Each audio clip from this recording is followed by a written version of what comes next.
All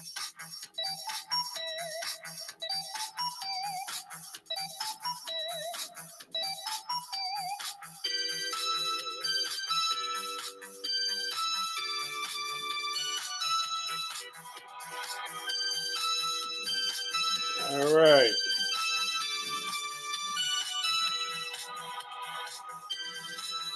Welcome to another week. It's the look back. We're going into week 6, and like I said, we're coming off our first live show of this season, and that's where we're going to start our story here. Because before we get to the matchups, there was a person absent that's on here today, the Pied Piper, as I call him.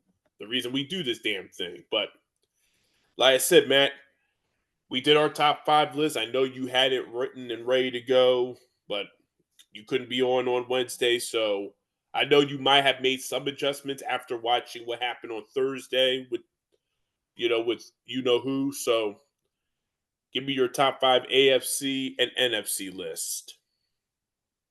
All right. Yeah, I mean, um, obviously, I got the benefit here of having seen Thursday, or at least knowing what happened on Thursday night. So there's that. But it's not going to change too much the rankings. Um, I mean, I'll start with the AFC. For me, number 5, I'm gonna put the Steelers in there. I mean, they're solid. I don't think they're not great, but Rodgers is playing better this year than we saw last year, at least. Sitting at 3-1, strong defense. They're not bad. Number 4, they're not even 500, but I'm going to give it to the Chiefs at number 4 right now. I just think that they're starting to they started off slow, but they're just getting started. We know the Chiefs always pick it up as the season goes on. Anyway, um, um, we'll see. Um, I'm leaving the Chargers off the list, even though they beat the Chiefs. The reason is they have so many injuries right now, man. They started off hot, but they got so many injuries now. This isn't the same team that we saw just a couple of weeks ago. So they're off the list. So that's number 4 is the Chiefs. Number 3 for now. I don't think they're the third best team, but I'll put the Colts in there at number 3 because their record sitting at 4-1. Um, Obviously, they've had an easy schedule to start off, and they've taken advantage of it. But you know, they're sitting there 4-1. They're fighting for first in the division, which brings me to number 2 is the Jaguars, um, also at 4-1. I just think they're a better team than the Colts anyway. But they also beat the Chiefs just last week, so they got that going for them. And they also have a brand new head coach. That offense is, it hasn't been amazing so far, but last week against the Chiefs, Trevor Lawrence came up with a good performance and looked a little bit better, and we saw a little bit come from Travis Hunter. Um, I think that offense will get better as the season goes on, and that'll just make them an even better team. And then number 1 is still the Bills. They just lost to the Patriots, who I also left off this list. Um, but the Patriots are surging up list right now, so they're just off the list also, just like the Chargers and Broncos. But the Bills 4-1, they're the best team in the conference. I know they just lost, but they're the best team in the conference. It's right now it's kind of not even close. And your Ravens obviously at 1-4, Yeah, they're not making anyone's list. yeah, yeah. Well, when I look at my top 5 AFC, I mean, it's not going to change much from the show, even though I'm trying to remember where did I stack them in order. But Houston, I'm going to give, like I said, an honorable mention to Houston. They're also under 500. They're 2-3, just like the AFC Kings. But the thing is, they give up the least amount of points in the NFL this year, 61 points, or at least it looks in the AFC. Nobody's giving up lesser points than Houston. That's about 10 a game, and that's pretty good. They trash the Ravens. I think they could have beaten them even if the Ravens were fully healthy. I know they wouldn't be 44-10, but the Ravens defense nobody's defense has been more impressive than Houston's. It's just that we know offensively they're offensive. They need to get some weapons in there for CJ Stroud. They could be a contender, but they're now on my list because they're under 500. So, but the defense is great though. So I'm going to keep the Chargers in there. I'm not putting the Chiefs in there because I don't think they win this week, and they lost last week. Even though, yeah, Jacksonville, but but there's but with the Chargers, they still beat all three of those teams in their division, and that has meaning. That has extreme meaning for me. Who do I put at number 4? I put the Steelers at number 4 just because you look at at what the division has become now. That division's really falling apart. There's a lot of injuries, quarterback changes. It's a mess right now, and the rest of the teams in the AFC North. I mean, the Steelers could win by default, but somebody on our show is looking at a fall from them. We'll see. But we know that Aaron Rodgers can quarterback, and we know Mike Tomlin can coach defense, and they're both Hall of Famers. Now, can this lead to something or a long term? We'll see. But when you look at this division and you look how they started this season, it's positive all around. Is it impressive? No, but it's what you expected from them. I'll put Jacksonville at number 3 just because they have the most aggressive defense in the NFL. And Matt, aggressive defenses, they stick around, man. They get turnovers. 14 turnovers that defense has. Nobody else in the league has more than 9. That's pretty scary. I mean, you get after these guys. They get after them, and they went after Mahomes in the end zone. They weren't afraid. That's the kind of defense you want. You're about to score, and then they take it all the way back to steal the score, to swing the game in their hands. That's how they won the game. They came from 14 down. They won the football game. Jacksonville, I don't know how good they really are. I don't think would I put them in the playoffs right away? No, but I think they're good enough to, if their defense keeps playing the way they're playing. I got the Colts at 2. They do have blowout wins, but they're not impressive victories. Their only impressive win was beating the Broncos. They lost to the Rams. They should have won that game, but they blew out bad teams. Raiders, Dolphins, Titans. Come on, like you would say, that's not going to impress me. And I get it. Daniel Jones is still, he's having the Sam Darnold resurgence. But guess what? I still remember he getting benched for Drew Lock. I still remember that last year. I'm sorry. I can't. I still am buying his nicknames, whatever. He looked like a pawn anyway. So we'll see what happens with him. And then number 1 is obviously the Bills. And even though they lost to the Patriots, they're still the team to beat. They can't kept, but the problem is their defense is concerning because they do give up some yards and they give these quarterbacks confidence. They can't keep caught sleeping because it's not that this AFC is difficult, but obviously new contenders like Jacksonville and Indy early in the year could bring some possibilities for a situation that, we're looking for a team that's going to challenge them for the AFC Championship. If it's not going to be my Ravens, if it's not going to be Kansas City, who is it? We'll see. And of course, that Patriots game was very impressive. You got to give a lot of credit to Mike Vrabel. Great coach, as you know. All right, let's go to the NFC list. All right. Well,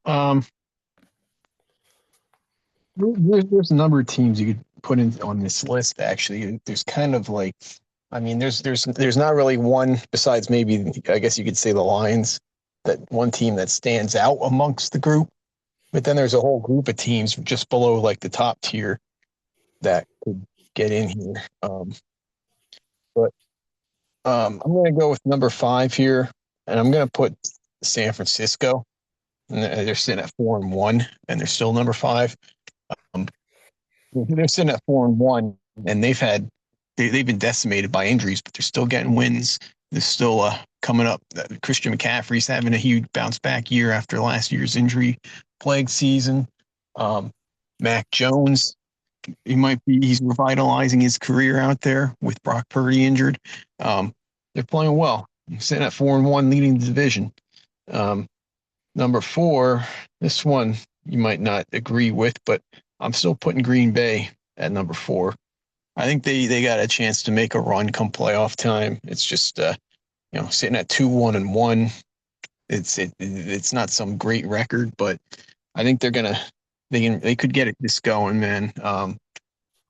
That the offense hasn't been amazing, but they have the potential to be really good. And the defense is actually really good too. Um, Actually, no, they're number one in the NFC in points allowed. So, you know, they do have a tough D, and I think that offense can turn it around, get better. But yeah, they're number four for me. Number three, um, so yeah, this is kind of cheating because you guys did this on Wednesday, but I'm putting the Eagles at three.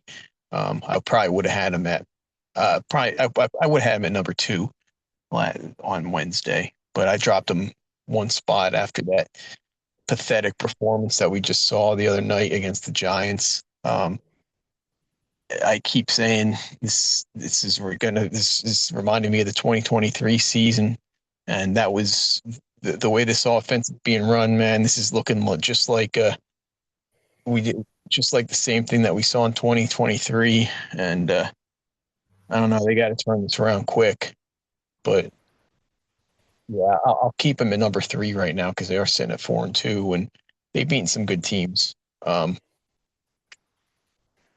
Number two is a team that the Eagles beat, um, barely, but they beat them, and that's the Bucks. Um,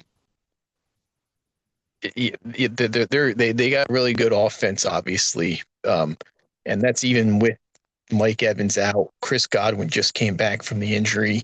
Jalen McMillan's out, but Emeka Egbuka's a stud.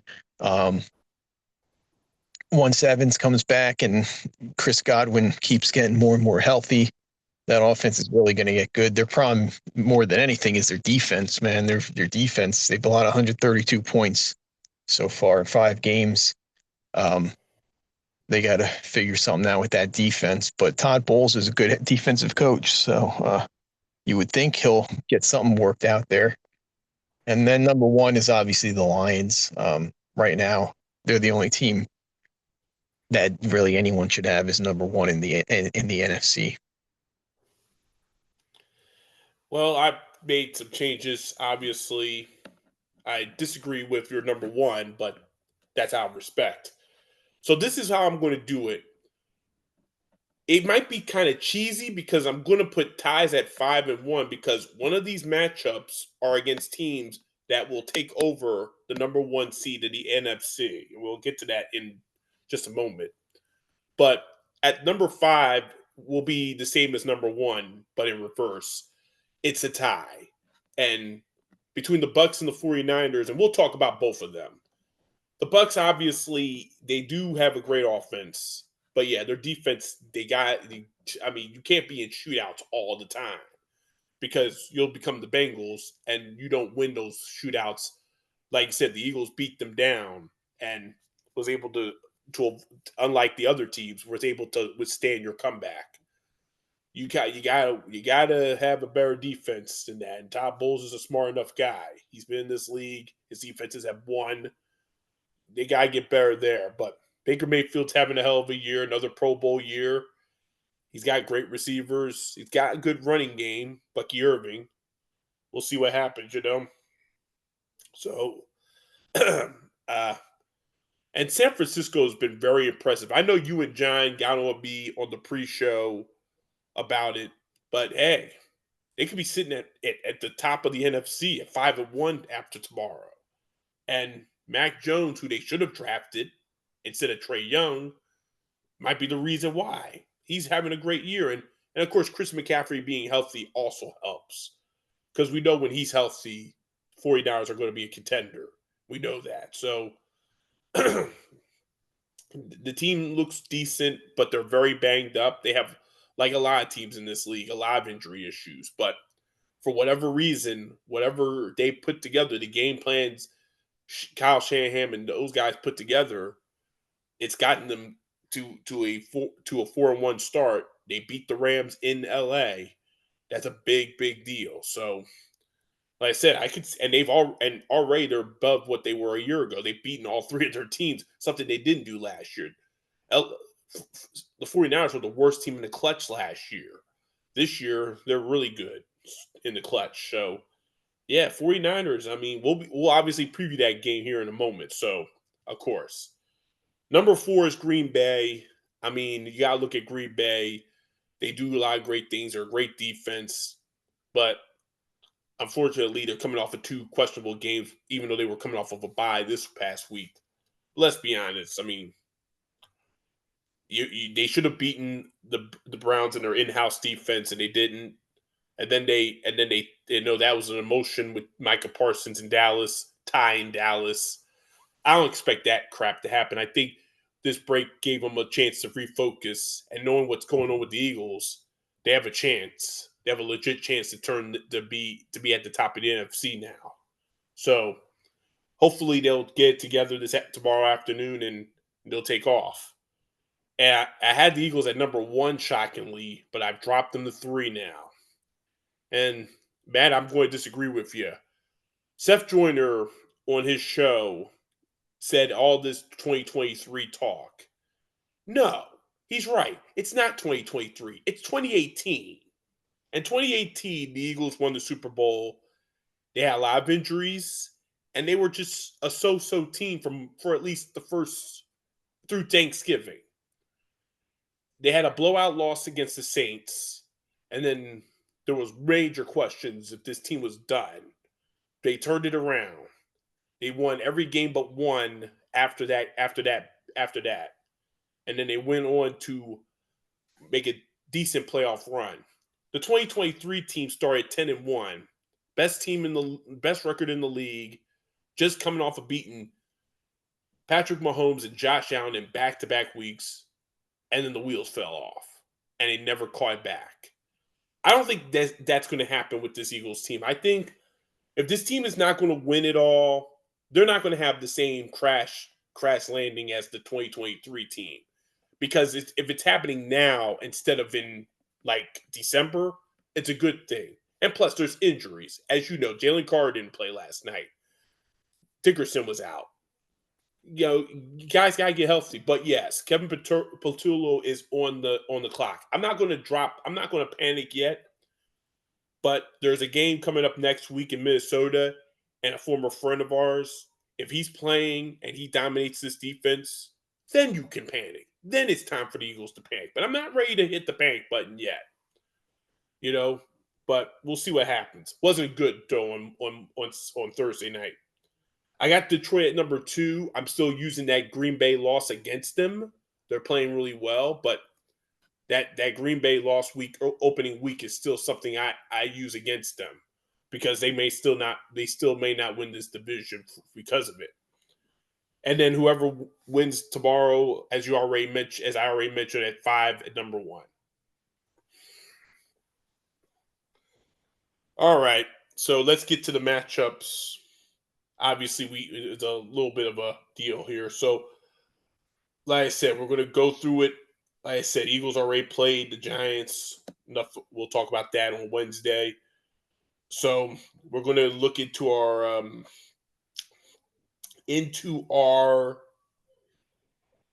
do we have any unanimous picks? Well, there's a lot of bad games, that's for sure. Yeah, we actually don't have any unanimous picks, but we're going to go through the rapid fire, the no huddle, the shotgun no huddle. We got a lot of bad games. So we're going to start with the worst game on our list. Tennessee and the Raiders. The game everybody comes to see. I guarantee you probably paid less to get your oil change than to buy tickets for that matchup in Vegas. Go to it quickly. Yeah, this game's trash. This is another example this weekend of what I was saying the last week. Um, my mini rant that I did gave you. The NFL is putting out a bad product, man, and it's a disservice to all the fans and the cities that build these billion-dollar stadiums for them that are using taxpayer money. And this is the shit that we're getting. So yeah, this is trash. I'll say, you know what? I say Tennessee gets a win. I don't know why. 17-14. Well, Tennessee did get a win last week, so that was controversial as any win I've ever seen. I mean, Arizona, I saw with my eyes was up 20-6 entering the fourth, and then somehow they lost 22-21. Uh, I don't know. The Raiders are bad too. We watched the Raiders. Oh my god, they're oh my god, garbage.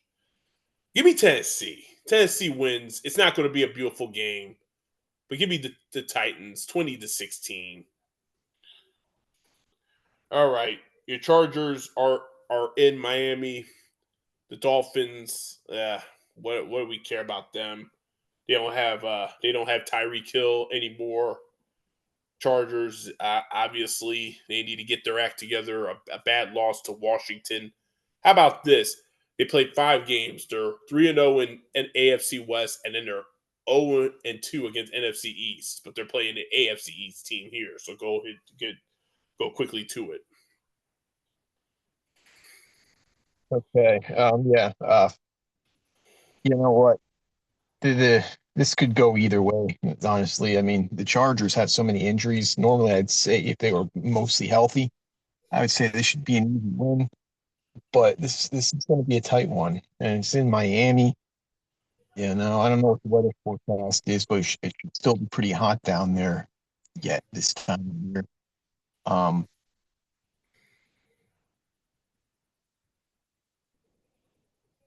yeah, you know what? I'm going to give it to Miami in an upset here. I'm going to say final score 23-20. Hmm. Well, like I said, Miami obviously has had no luck this year. Nothing to looking forward to. Like I said, lost Tyreek Hill for the season, probably forever. And then you look at the Chargers. I mean, yeah, they got a lot of injuries, and that's why they lost to Washington last week. They got blown out there.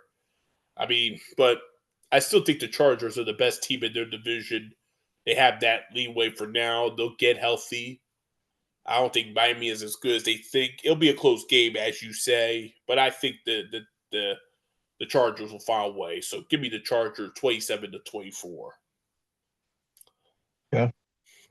All right, the Patriots coming off the biggest upset of the season to a well, maybe not the biggest upset of the season, but uh, they went to Buffalo, a place I thought nobody could win, and basically stared at at the man and beat the man. Now they go on the road again to Superdome and will face them, the Saints, who are also coming off a win. Does the Saints win 2 in a row? Is this a letdown game for the Pats, or do they keep this rolling to a potential playoff to a potential trip to the playoffs down the road? Go to it. Okay. Well, this could be a letdown game. You know, I mean, the Patriots are coming off a big victory there in Buffalo. And they're looking like a solid team, man, like a tough team. They're not going to be they're not Super Bowl contenders, but they're a tough team. And Drake May is taking a step forward in his game. Um, but after a big game like that, that could go one of two ways, man. That could propel them into a really big win streak and trying to take it, maybe even make the next step, jump up in to the next tier of football teams in the AFC, or they could come back out against a bad team, go into New Orleans and come out flat. Um, I gotta Yeah, I know you love Vrabel. I'm not like I don't sweat the guy as much as like you do, but I do know he should have his team prepared week in and week out. So I don't think they're gonna have the letdown game, but it is a possibility, man. But I'm gonna go. The Saints are just awful, so I'm gonna go with the Patriots here. But I don't know, maybe they come out flat a little bit and pull it out in the second half. So I'm gonna go Patriots though with a final score of say 27-23. Well, like I said, like I said, letdown games are easy to do in the NFL these days, and hopefully the Patriots are ahead of that. They're a better. They're a better team than the Saints. Saints just beat the Giants for all that's worth. Look what the Giants did to us. So, it's a weird league this year. As you said, there's a lot of bad teams and a lot of money being wasted. But you gotta give the Patriots a lot of credit. They went to Buffalo, weren't afraid of them, and won that game. And I think that's good. That momentum's going to continue because the Saints don't do anything that scares you. Yeah, they got some offensive guys. Obviously they still got Kamara. They got Rashid Shaheed, who's pretty good. He's been pretty good. Um, and then obviously Taysom Hill, their big weapon, is back. He came back last week. That might kind of play a role in helping the Saints. Maybe the Saints aren't as bad as we think they are. I don't think they're great. They're not this great team and stuff, but they're going to probably win more than 2 games as I thought they were going to just win because they got some offensive weapons that even the Eagles right now can't cover. So give me the Patriots because I just think that Vrabel will find a way. He's going to be prepared. He's been prepared all year. The Patriots haven't played one bad game besides the Raiders. They'll be ready for this matchup. So give me the Patriots in the final score 30-24. Okay. All right, we're going to go to a couple games that should have been unanimous. My Ravens will be without Lamar for the second straight week and 6 other starters. We all saw what happened last week. Um, the Rams will be coming east again, just like when they came to the Eagles. And look on this way. Look on the bright side. They go up 26-7 against Cooper Rush and what he did last week. They shouldn't be able to come back. So get to this matchup. Okay, so oh yeah, the Ravens. All right. Well, yeah, the Ravens are in rough shape right now, man. And like you said, Cooper Rush is supposed to be starting again this week.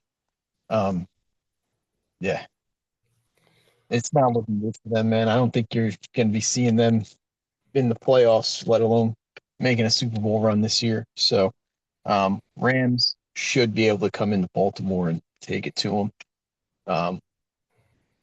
I'll say final score.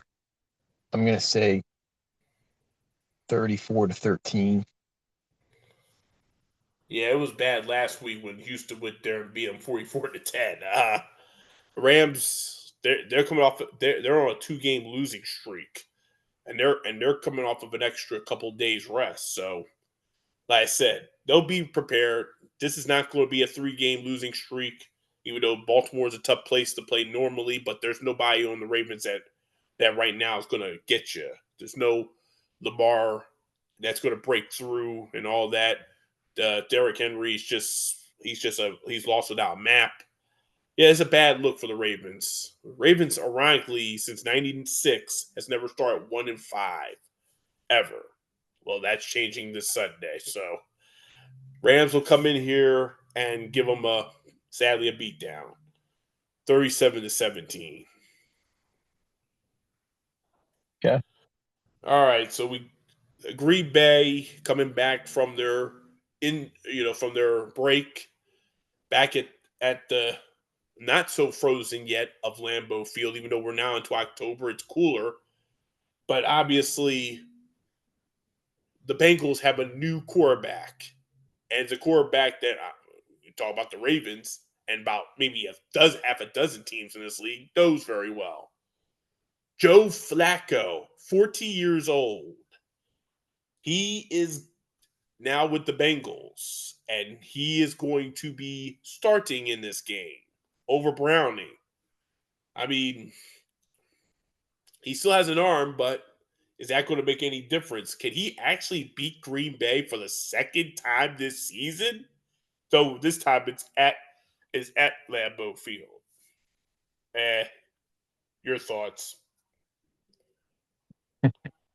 Yeah, I think this is gonna be a rough one for Joe Flacco, man. Like you said, he actually pulled off a victory, um, as the Browns quarterback. But yeah, so anything could happen. But I mean, Jake Browning's not a good quarterback, but one of the biggest reason why he looks so bad is that offensive line is horrible, and it's not getting any better with Joe Flacco back there. You know, um, I mean, maybe he's a smarter core. He's got the veteran savvy. Um, maybe he can. He knows he'll get the ball out quicker and all that. But I mean, there's no covering up like for that offensive line to the point that you're actually going to turn the Bengals into a playoff team. Even Joe Burrow, I don't think with the way that line's playing would have this team much better off than they are now. Um, Maybe it would be better for fantasy, obviously. Maybe Flacco back there will be better for fantasy if you're a T. Higgins or Jamar Chase owner, because those guys have been major disappointments so far. But yeah, no. Like I just said when we were doing the top five, I mean, Green Bay is number one in the NFC in points allowed, their defense. 84 points allowed so far this year, 5 games. I mean, they got a tough D, man, and they're going to get after Flacco. They're going to get a lot of pressure, and he's gonna have to be quick with getting the ball out. Um, and likewise, Cincinnati has a bad defense too. So, like I said, I think Jordan Love and that offense will get going at some point this year. Maybe this is the game where they actually start to get going. So, I got Green Bay winning this one. I'm going to say 38-20. Yeah, I mean, like I said, that just tells you how bad the Bengals are. They looked at Russell Wilson and Jameis Winston and said, no, we'll go with the older guy." And then you know how cheap Cincinnati is. He had to fly commercial. They couldn't even get him a private jet or anything. They had to fly commercial. Like, look, I know Flacco's a common guy. He could care less. But come on, man. He's Joe fucking Flacco, for God's sakes. A Super Yeah, Bowl MVP. Cincinnati's one of those teams that needs to be, you know, is one of the reasons why the NFL is in the state it is that I was saying I've been talking about, Yeah, man. it's He only just it's doesn't just care about winning. like like like Joe Flacco doesn't need to. I gotta tell you something at the end of this show, but or after the show. But the fact is, Joe Flacco can be more respected by that. Even though he's not an elite quarterback anymore or anything like that. He's still a quarterback, and people will get on his nerves, and you don't want all that. You're flying commercial like that. Like, come on. But at the end of the day, with him, yeah, I think he could still play. It's obvious he still has an arm and he can move around. Well, he can't move around, but he has an arm. But at the end of the day, like you said, if the Bengals' old line's bad is as bad as their defense, then that's why they're not going anywhere. And Green Bay's defense is still tough to deal with, and they're going to get after Flacco and those guys, and Micah Parsons he'll probably be the healthiest he's been all year. He might have a monster game, all we know. So yeah, I got Green Bay winning big. I don't see where the Bengals even hang in there. So give me the pack and the final score 33-14. Yeah. All right. A classic AFC North matchup. Steelers also coming off of a bye.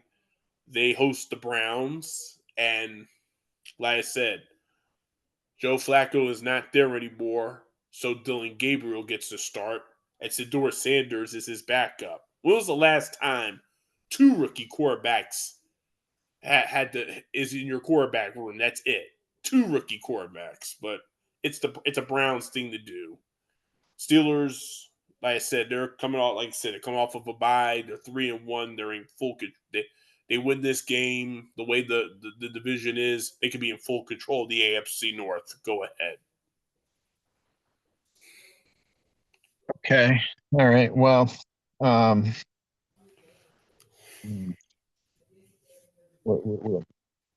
yeah. Hold on a second. So we're at Cleveland versus Pittsburgh. Yeah. You know what? I'm not even gonna get too much into it. Um, Dylan Gabriel had an okay game last week, but he's not going to be any type of superstar quarterback, and he's on a terrible team. And Pittsburgh's tough. Um, they're looking pretty solid. This should be an easy win for them. So I'm going to say final score of say 26-16. Yeah, I mean Gabriel did well last week in his first NFL try. I mean, is he going to be a good enough quarterback? I think he's a decent backup. Do I think he's a long term starter? No, but I think he's a decent backup. He'll be a good backup in this league. But I don't know. I mean, the Steelers, they have no business. If they lose this game, then that just tells you, like you said, what this NFL season's been about. But Pittsburgh does not lose to Cleveland at home. They haven't lost at home in a regular season game against them since what, 2003? Or did they win one recently in a regular season, Cleveland in Pittsburgh? If not, then I'm right. So, like I said, I expect the Steelers to roll in this matchup and roll pretty comfortably. 37-13. All right. So we're gonna go to where are we gonna go to next? We'll go to the London game. And I know we can't talk about the Jets. I know they're all horrible. We saw what the Cowboys did to them on Sunday. Now they have to go overseas. Last winless team left. Denver coming off a clutch win against the Eagles. Down, and they may have exposed the Eagles' weakness. So, two teams with a lot to discuss here. Can Jets find a way to get off the schneid, or is Denver ready to make a run in the AFC West? Go ahead. In London. Yeah, I'm London not. Dude, yeah, I'm not getting into this one, man. Denver wins this one, and I'll say the final score. Um, I'll say 30-20. Yeah, it's an ugly game. I mean, I feel bad for Aaron Glenn. I know he loves the Jets because this was his football team he played for in his playing career, but they're not structured well. Woody Johnson's a terrible owner. He was giving garbage coaching. I don't know who his coaching staff is. They're all garbage. I mean, I don't know. Denver, they don't impress you, but they're good enough. Like even when they won on Sunday, it wasn't like they dominated or did anything unique. The Eagles were the better team for at least half of the game, but then they fell off and whatever. So Denver will win, but it won't be impressive. I say 20-17. Okay. All right, now let's go to Johnny B's Colts. I know you hate them just as much as anybody, but they're winning games. They're 4-1, and he claims as knuckleheads always do, they're the top team in the AFC right now. They would be the 1 seed going to the playoffs if the playoffs are today. It is not today. It is not October. I have not yet put on a jacket. I have not seen a snowflake. So no, I have yet to claim the Colts as an AFC contender on the surface. But we'll see what happens. Arizona coming off of the most embarrassing loss I've ever seen in my entire career calling NFL games in 20 something years. Go ahead to this garbage. All right, man. And again, yeah, like you said, it's garbage. I'm not even gonna bother uh getting into this one either. But the Cardinals are not a good team. They're pretty bad. Like you said, they just last week was bad. But the Colts have made their name this year off of beating up on bad teams. So it probably continues. So Colts final score of I'm gonna say 37-16. Yeah, I mean, I know the Cardinals started off okay, but last week's loss was inexcusable. People would lose their jobs over the way that game ended, like on the spot. If you and I were coaches or whatever, or had leeway, people would have lost their jobs. And that's just like you can't lose a game like that. It's embarrassing. It's embarrassing to a fan base that you have to pay tickets at supermarkets. That's another embarrassing thing you didn't bring up last week. The Cardinals have the worst fan base in the NFL, even worse than Jacksonville, and you have to pay $10 tickets at supermarkets for the Cardinals to come out to watch this garbage. I mean, it's just bad. But they're not. But you don't have to do that this weekend. They're in Indy. They'll get their ass kicked, and Giant B will have a jolly, jolly old time enjoying jerking off to everything they do. Oh, the Colts! Look what they just did to Cardinals. They destroy them by 30. They'll win by 20. 33-13. Oh my Okay. god. Let's get to the real matchups. Let's go to the Cowboys. The fact that I'm saying it's a real matchup, but I keep telling people that the way the Cowboys season is, it's going to go bad soon because they're smelling themselves coming off of a tie, and they're all excited. Who gets excited about a tie? And then they beat up on a winless Jets, and now they're calling Dak an MVP contender. Like, come on, man, stop. They're hosting. They're not hosting. They're in Carolina. Now, last year without Dak, they did destroy Carolina. Dallas did have a dominant game, but Carolina is coming off of a win, and they're good at home. Not going to be as easy as it looked for Dallas. And Dallas is normally not a good road team. So, can Carolina pull off a mild upset on Sunday, or is Dallas going to roll over them just like they did last week at the Meadowlands against the Jets? Go ahead. Well, man, I'm gonna. I hate doing it, man, but with our picks, I took Dallas last week. I took them again this week, and I'm also making them my lock of the week this week. They're giving up 3.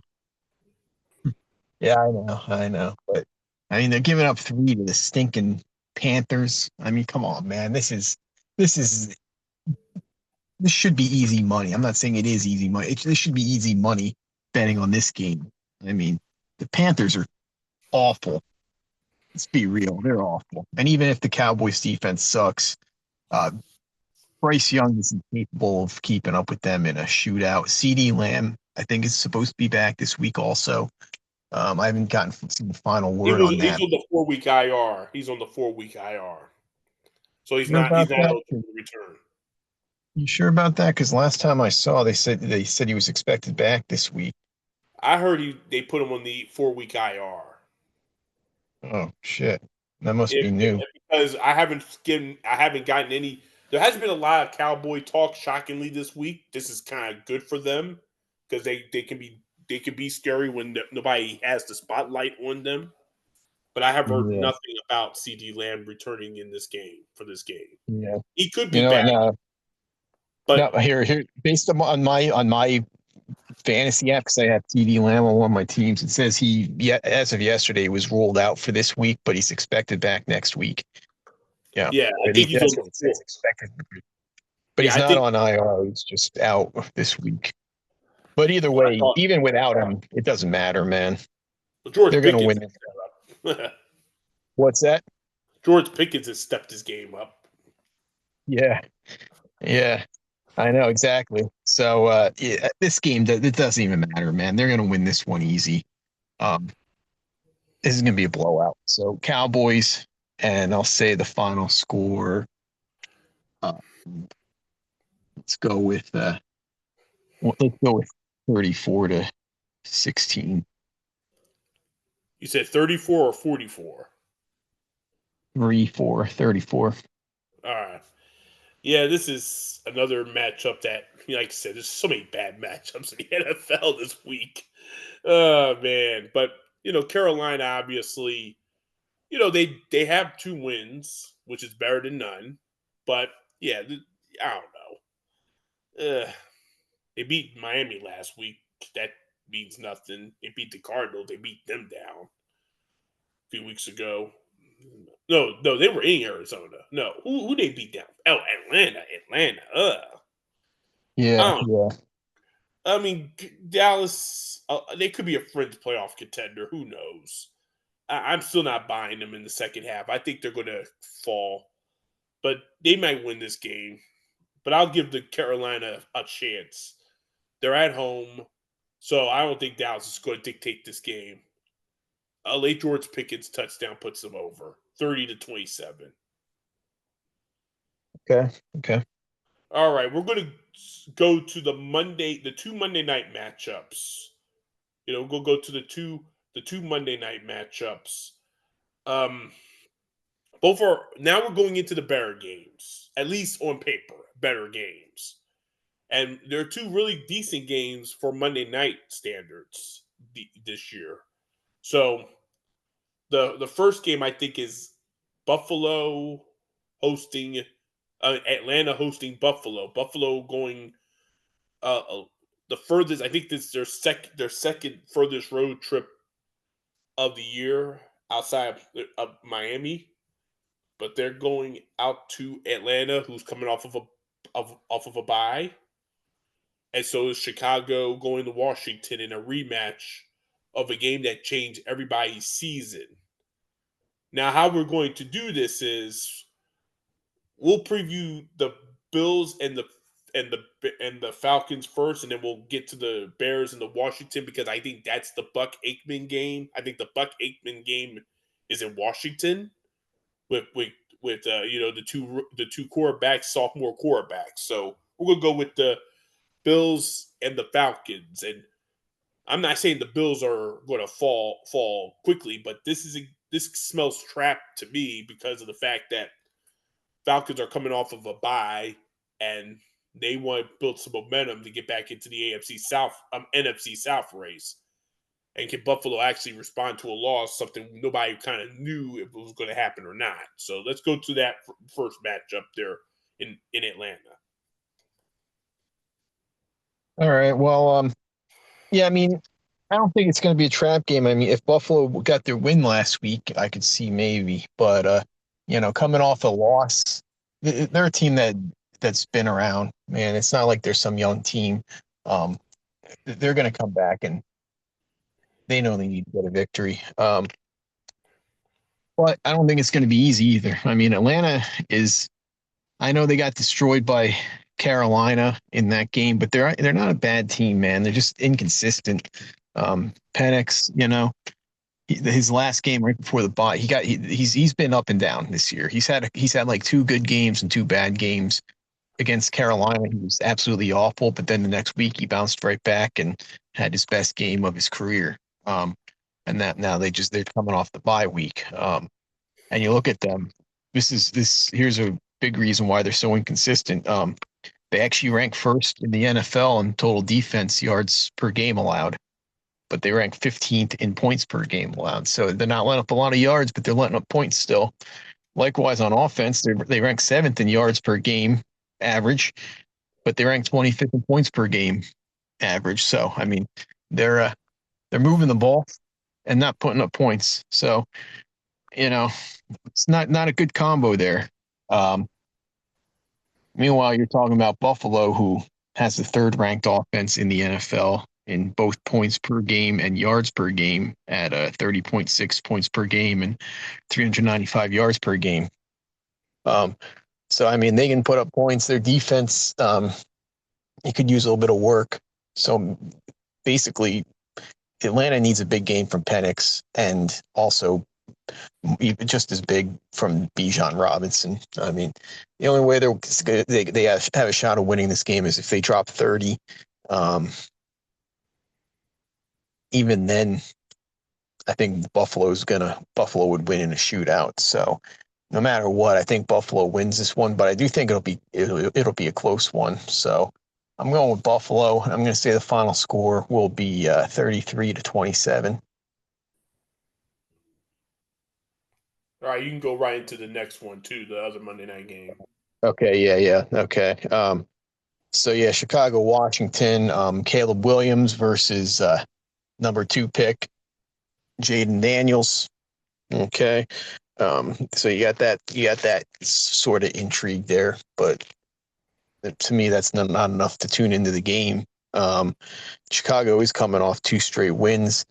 Their offense has looked pretty decent the last couple weeks. I wouldn't say amazing, but decent. But to me, I look at this game and there's one huge matchup here that I see, especially with Jaden Daniels back. And we're talking about Chicago with the second worst run defense in the league versus the number 1 ranked rush offense in the league in Washington. And that's how this game's going to be won or lost, man. If Washington can run all over Chicago, this game's over. And I mean, Caleb Williams might have an okay game. I don't think he's going to go off or anything. He might have an okay game, but if Washington just controls the clock and they just run right up Chicago's throats, this game's over. And I think that's what's going to happen here. Okay, I don't think Chicago's going to stop them. So I'm going with Washington with a final score of, I'm going to say 26-20. All right, so yes, I am right.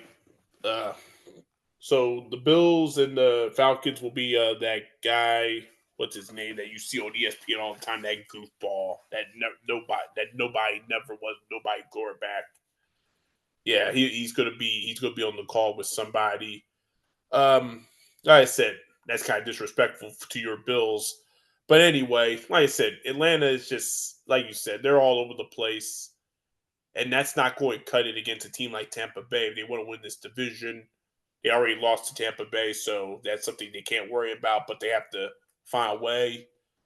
Uh, I just think the Bills are a better team, and they'll get it together after losing. Unlike the Eagles, they will not fall again. Falcons are inconsistent, but yeah, it's going to be a close matchup. It's not easy to play in the ATL, as most people would know. So give me the Bills and the final score 30-23. So that leads to the bigger matchup, where Bucket Aikman will be calling it in Hanover, Maryland. Where you look at Washington, they're coming off a big win out there in Inglewood. The Bears have won their last 2, but they're coming off of a bye. Remember, last year was kind of the game that changed the fortunes of both teams. Chicago came into this matchup 4-2 at the time, or 4-1, and I think Washington was as well. Bears did enough to win the game, but Washington won on a Hail Mary pass by Dayton Daniels to his tight end, I think, and they won the game. And the Bears just fell apart and only won one more game the rest of the year. Washington obviously went on to the NFC Championship game. So, I mean, I'm not saying that these two things are going to happen again. I think the Bears are a better team than last year. They're better coached. And Washington is a little off compared to what they were, but they're still good enough. Where do I go in this matchup? I'll just go with Washington. Washington's good at home. They don't lose at home, so give me Washington. It will be a close battle. Both of these Monday night games are really good. Are good. That's good for the NFL that they got two good matchups, at least what we hope to be two good matchups. But give me Washington and the final score 27-23. Yeah. All right, we're going to go to my game of the week. And this one is interesting because you would never think in a million years Sam Darnold and the Jacksonville Jaguars are the game of the week for me. But that's what we have. That's what we have here. The Seahawks are coming off a tough loss in a shootout, an offensive shootout with Baker Mayfield. Now they have to come all the way to the East Coast to Florida from where they're at in Washington. That's further than 3,000 miles to face a Jacksonville team that's 4-1 and could be in first place potentially. This could be about they could win. They could be in first place. Probably won't be, but to try to keep up with their Colts brethrens in the division. But I know it's not the sexiest matchup, but these are two decent enough teams that have shown abilities and excitement this year.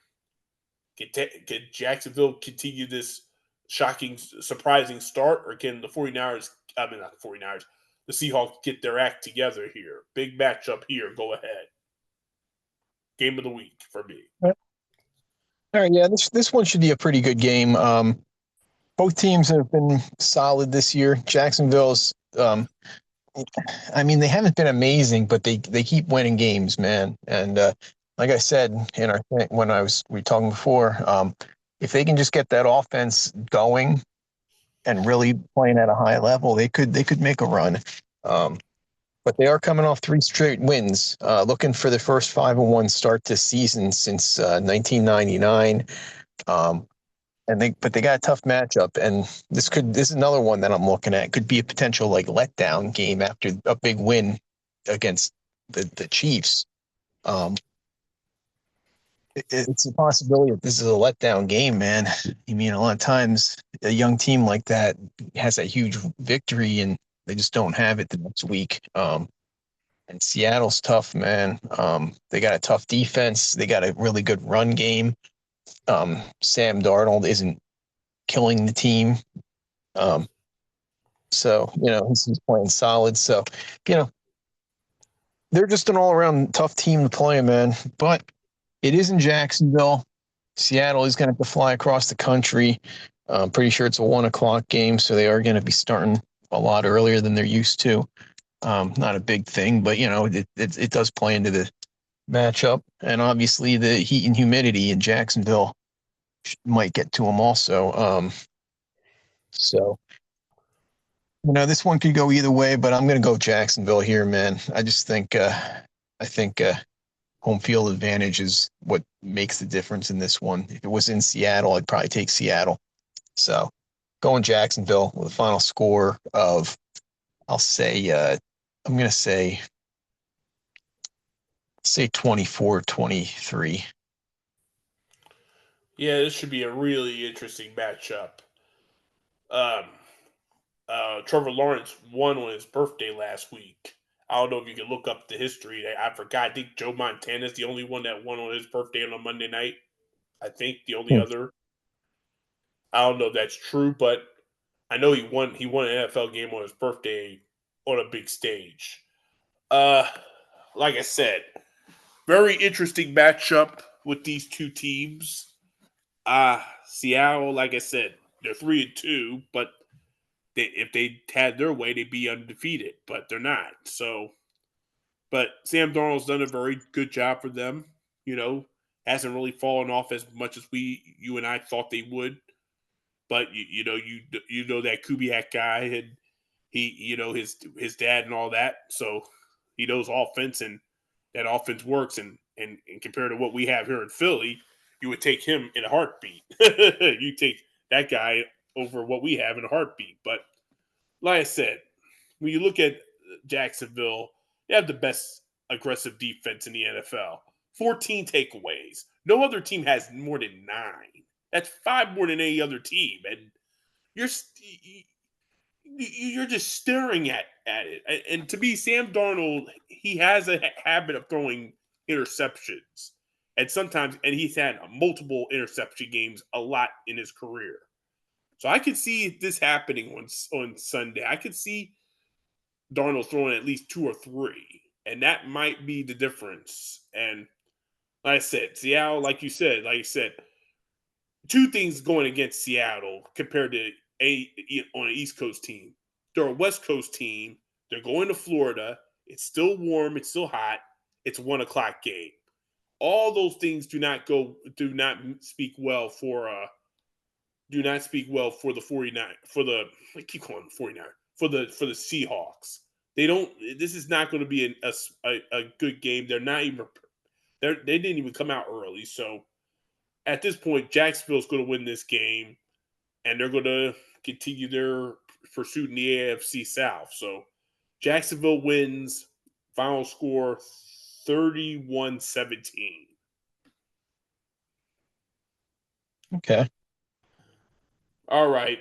Now, this is the matchup that on paper earlier in the year would have been a big playoff matchup. Now it's a bigger matchup. It's America's game of the week. It's the Nance Romo game. Nance and Romo are calling this game. It's a late afternoon game. It's also in Florida, in your neck of the woods, your old neck of the woods, Tampa. And they're playing the 49ers. Winner of this game goes to 5-1 in the NFC and would be atop of the NFC. With the Eagles losing to the Giants, that opens the door for whoever wins this game to be in first place in the NFC. The 49ers are shockingly been decent this year. Not been great, but they've been decent, and somehow they stumbled and won 4 games already. And they might have a small quarterback controversy with Mac Jones doing better than what Brock Purdy has done so far. So we'll see how that goes. The Bucks with Baker Mayfield continue to do their thing, but defensively need some work. That could be the difference in this matchup too. So critical matchup, first place in the NFC on the line. Big matchup, CBS doubleheader, a game everybody will watch Sunday afternoon. Go ahead. All right, yeah, this is going to be a good one, man. Both teams at 4-1. Based on my power rankings, it's number 3 versus number 5 in the NFC. Both these teams are winning games with a lot of players injured. Man, they actually both of them are really banged up. We already know about San Francisco, all the receivers, George Kittle, Brock Purdy. They're all out. Mac Jones, though, has filled in admirably. He's played well. He's sitting at 3-0. With all those wide receivers injured, it's been the offense has gone 100% through Christian McCaffrey. And with the injuries, teams are focusing in on him. He's not getting a lot in terms of room to run the ball, averaging just 3.1 yards per carry. But he's really making up for in the passing game with 35 or 39 receptions for 387 yards, which is 5th and 6th in the league. And that pace for receptions has him on pace for 133 receptions, which would be an NFL record for a running back in a single season. Tampa, they're missing some players, man. Mike Evans is out. Jalen McMillan's out. Bucky Irving is out. We got a number of key players out all over the place. I think Kalijah Cansey, number of guys, Cody Mauch. They got a lot of injuries also. But one guy that's stepping up is the guy I've talked up a lot this offseason. Actually, I made a bold prediction this offseason. It doesn't seem so bold now, but it was Emeka Egbuka was going to be the number 1 receiver in Tampa over Mike Evans. And obviously Evans is out, but Egbuka's leading the team in his absence. He's got 25 receptions, 445 yards, 5 touchdowns in 5 games. He's playing at an elite level. So I'm looking at this one, man. We got 3 games in Florida. I've already picked Miami and Jacksonville, so I'm going for the trifecta here, man. That's again that Florida weather is going to be the difference in this one. San Francisco is much different environment than playing in Tampa in early October. So it's actually more like mid-October now, but kind of borderline. Either way, it's going to be hot.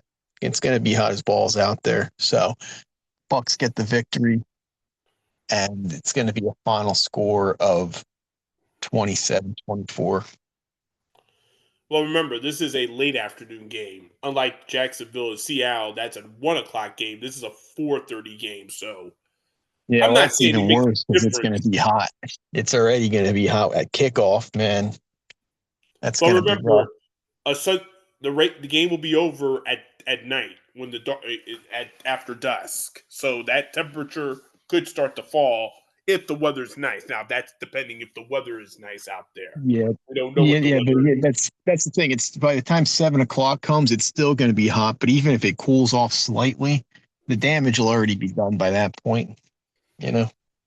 The only difference with 49ers compared to Seattle is that they'll start at their normal time in their normal routine, being on the road. But yeah, West Coast teams have it tougher than East Coast teams, because of the time deal. But when you look at this situation, I mean, these are two very teams that are in the mix. I mean, obviously the 49ers, like I said, you and John were right about about the 49ers. They would be contenders, but I didn't believe y'all because I didn't see anything significant about them. But so far through the first so far through the first 5 weeks, they're they're 4-1, and yeah, they're banged up, but Chris McCaffrey is healthy, and that's important. If he's not healthy, this team is nowhere near a contender, and you know that. Even though Mac Jones has done a solid job, and if you're John Lynch and your what's the head coach name? Damn it. I mentioned it earlier. Kyle Shanahan. Shanahan. Kyle Shanahan. Did y'all make a mistake in not drafting him instead of Trey Lance? I mean, I thought he was going to end up there, but it went with a guy that had no business being drafted at all, in my opinion. Because when you look at Trey Lance, he should have been undrafted, let alone the third pick overall. But that's back in the day. Y'all made y'all decisions, and it is what it is. But Mac Jones has done a solid job for them, even better than anybody expected. We'll see how this goes. I mean, he had a monster game on Thursday night. He did a great job on that Thursday night, but I'm starting to get sick of these Thursday night games because he and the quarterback for the Giants both fake major injuries, and that's not cool. And I might have to come after them on that. So this week on the show, but when you look at this situation, I mean, Tampa, like you mentioned, they have a lot of guys out, more than I thought. Uh, we'll see. I mean, at this point, I'm going to go with. This is really tight. You know what? I'll just go with the 49ers. They're more healthier. I trust Christian McCaffrey running the ball over. They don't have Bucky Irving, so I don't know who the hell's running the ball for Tampa. And I just think that Rashad White. he's not as good. He's okay, but he's not as good. Uh, but I'm going to go with the 49ers here. I just think that they'll be more prepared, and I just think that they'll find a way. And that's one thing about the 49ers. They're not dominating teams like the Colts and other surprising teams. They just find a way. They find a way. And I'd rather find a way than blowing teams out because at least that shows how strong your team really is. If you are able to find a way to, if you're able to deal with what they give you and you find a way to beat them. So 49ers start sending the message that, if you think it's 2023, Matt, yes, you're right for the 49ers as contenders. So 49ers win, and the final score 27-26. Okay. Okay. All right. All right. So we have one more game. Normally it's the Eagles, but they already played. And thankfully, we don't have to worry about that. We'll look into that. We'll talk about that matchup on Wednesday's show. Could have some feelings being hurt in that deal. But Detroit and Kansas City. 2 years ago, this was the season opener. These two teams met here at Arrowhead in the season opener. Detroit won in a tight battle, and they went on to have a. Now Detroit is now considered an elite football team. They have not lost any way of that since. Kansas City is struggling right now. They are under 500. They do not look that great. They're coming off a tough loss to Jacksonville on a Monday night, the short week for them. This should be a very interesting matchup here on Sunday Night Football. Uh, of course, it seems like they're the defending champs, but they're not. And it's going to be very interesting to see how they do. Detroit is looking great, and they're coming off of a bye themselves. Or no, did they have a bye? Who's on? Were they on bye last week? No, no. I forget who they played. They won So they're four and 4 and one. 1. Yeah. They're 4 and 1. I thought they were on a bye. But anyway, but Detroit, they're they're rolling winners of their last four. Kansas City just scraping, trying to find a way to stay irrelevant. Critical matchup here. Sunday Night Football. Last game we will preview this week. Go ahead. Yeah, I put some notes together for these games and saving this one for last. And just forgot to take some notes for this one. But, either way, I mean, Detroit now, them and Buffalo are the two best teams in the league. Okay, is what it is. It's what it's them right now. But we're not talking about the Eagles. The Chiefs, though, they've been a disappointment this year. 3. Um, coming off another disappointing performance. Jacksonville, and Ah, yeah, he was struggling with his mic. He'll be back. We hope.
All right, you back?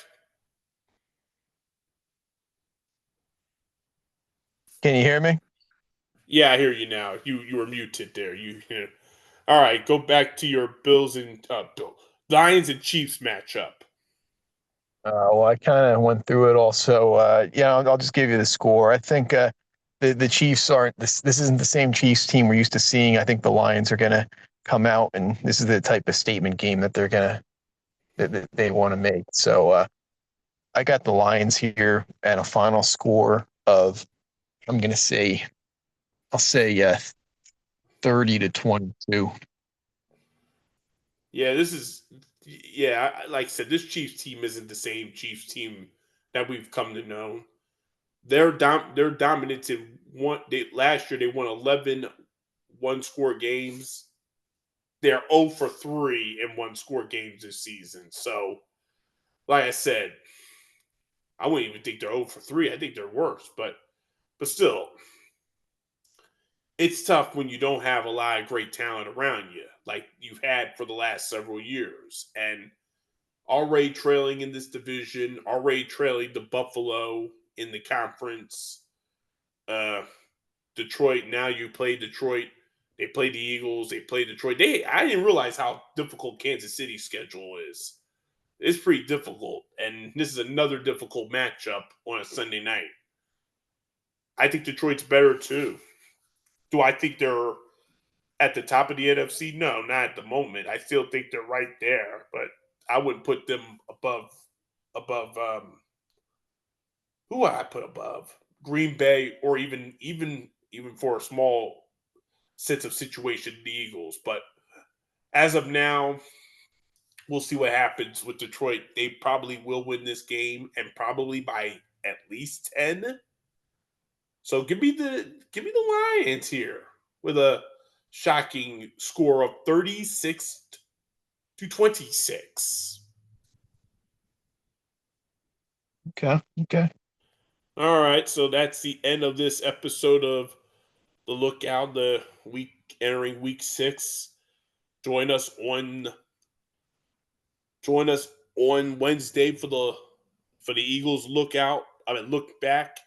And man, that will be a fun episode. That might be a longer episode than usual, too. That might even be a longer episode than usual because when the Eagles win, there's not a lot to talk about, but there's been stuff to talk about. Now that they have lost the last couple of games, they're on a losing streak. This guy right here, Matt's going to have a hell of a lot to talk about. And he'll tell you that this is 2023 and it may end, the fairy tale might be over, but I don't think it's 2023 because that had to maneuver and simmer. You had to diagnose it. I had bad brakes. The brakes are squealing, the brakes are but it has to get to the rotors and then something has to break off. That's when you know it's bad for me. But like I said, we're gonna have a lot to talk about here. Is it time to panic? Is everything going to be all right? Whose job should be at stake? Should AJ Brown ask for a trade? Lots of questions to be discussed about the Eagles on this episode, and then we will go to the regular look back on Wednesday, back in our normal Zoom houses environments, and we'll see if John Smith will return. I know that he claimed to quit the show. I hope everything's good with him. He seemed like everything was good with him. He's still chatting on the chat. So, but I would want to hear from him and see what's going on because his future is at stake, including somebody else's. But we'll see what happens with John Smith. We'll see if he can get back on here for the look back this week. And hopefully you'll be on Wednesday, maybe.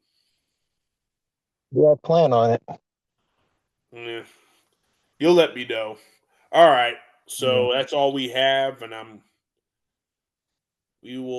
got the music, so take us out here. All right. Yeah, man.